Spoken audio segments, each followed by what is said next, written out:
Il y a deux écoles là, c'est-à-dire que tu peux te dire que malgré la prestation de ce soir en termes collectifs, tu as quand même 4 occasions énormes, 2 en première mi-temps, 2 en deuxième, qui permettraient peut-être de changer le cours du match. Après, défensivement, j'ai trouvé ça vraiment incohérent et c'est surtout la réaction des leaders de cette équipe, les leaders supposés de cette équipe, quand je vois le deuxième but stéphanois, il n'y a aucune réaction, c'est-à-dire que Glick a la tête baissée, Falcao a la tête baissée, je ne vois pas Jardim réagir sur son banc, je vois le petit Traoré qui sort et qui fait des siennes parce qu'il n'est pas content de sortir. Je ne sais pas, en tout cas, Monaco aura toujours des coups à jouer sur le plan offensif parce qu'il y a quand même du talent, mais je crois qu'au niveau de l'équilibre global de l'équipe, pour l'instant, il y a trop de différences. C'est pas possible. Ils subissent trop, ils concèdent trop d'occasions. Franchement, le premier quart d'heure, j'ai trouvé que c'était pas mal. La manière dont ils étaient organisés, avec Pelé qui jouait très bas et les deux latéraux qui étaient très hauts, je trouvais ça assez prometteur, mais ils sont, au fur et à mesure que Saint-Etienne a mis un petit peu le pied sur l'accélérateur, ils ont perdu le fil du match. Moi, je vais radoter comme à chaque fois qu'on parle de Monaco, mais le problème, c'est vraiment au milieu de terrain. Ils ont perdu l'intégralité de leur milieu de terrain. Alors, il s'est passé Tielemans ce soir. Il fait partie des deux joueurs qu'il avait mis de côté avec Jemerson. Il ne mérite pas de jouer. Mais ce que je veux dire par là, c'est que Jardim a perdu ses 3 cadres du milieu de terrain. On ne va pas rappeler les noms, mais Fabinho, Moutinho, tu le répètes souvent, mais c'est les joueurs qu'il a le plus entraîné dans sa carrière. Thomas Lemar qui était à la construction. Et du coup, l'équipe, elle n'a plus aucune cohérence.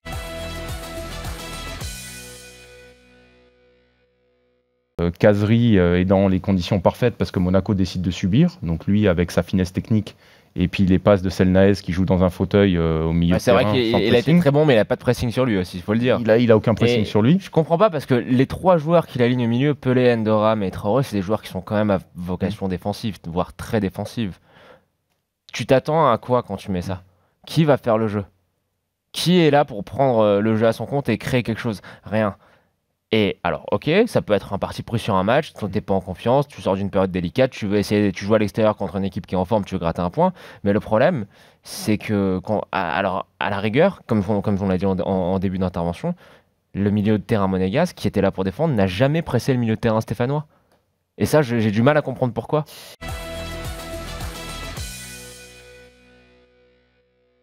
Franchement... Moi, je comprends pas pourquoi. Je comprends, alors les résultats sont pas bons, il n'y a pas de souci, ça gagne pas. Mais dans le contenu, tu vois, on parlait de Monaco, qui est une équipe qui est malade et où on se dit, bah, il y a quand même des joueurs qui vont revenir. Jardim a déjà prouvé par le passé. Mais dans le contenu, je suis désolé, Nantes, c'est moins alarmant que Monaco pour ma part.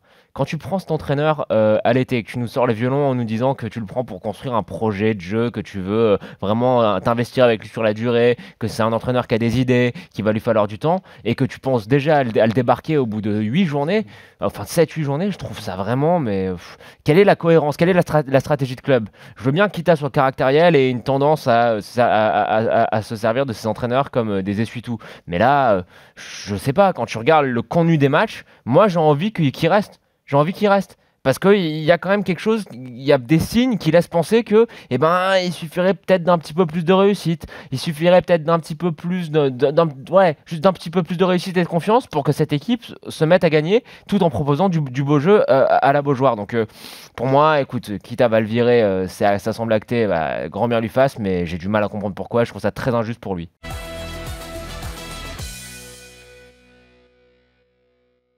Aujourd'hui, quand tu vois qui Valdemar Kita va aller choisir pour éventuellement remplacer Cardozo, si c'est Vaïd, bon là, t'as quand même une opposition entre là où tu te trompes. Entre du progressisme et conservateur. Ce que veut dire Ludo, il y a une part de vrai. Alors, non, juste sur ce que tu dis, une chose, parce que moi j'ai eu des échanges notamment là-dessus avec certains dirigeants à Nantes. Quand Conceição s'en va, c'est vrai qu'effectivement Kita était un peu tombé amoureux de l'entraîneur portugais, sachant, alors ce qui ne veut absolument rien dire, puisque Cardozo n'a pas été un ancien joueur comme l'a été Conceição, et surtout Cardozo a une philosophie qui est pas du tout celle, et une méthodologie qui est totalement différente de celle de Conceição. Donc entraîneur portugais, ça veut rien dire. Pour moi, Cardozo, il est là parce que il est pas là c'est pas le premier choix de Valdemar Kita. Mais c'était pas le premier choix, je pense. Et pour moi, voilà, ce qui se passe à sortie. Souvenez-vous, c'était Gourvenec.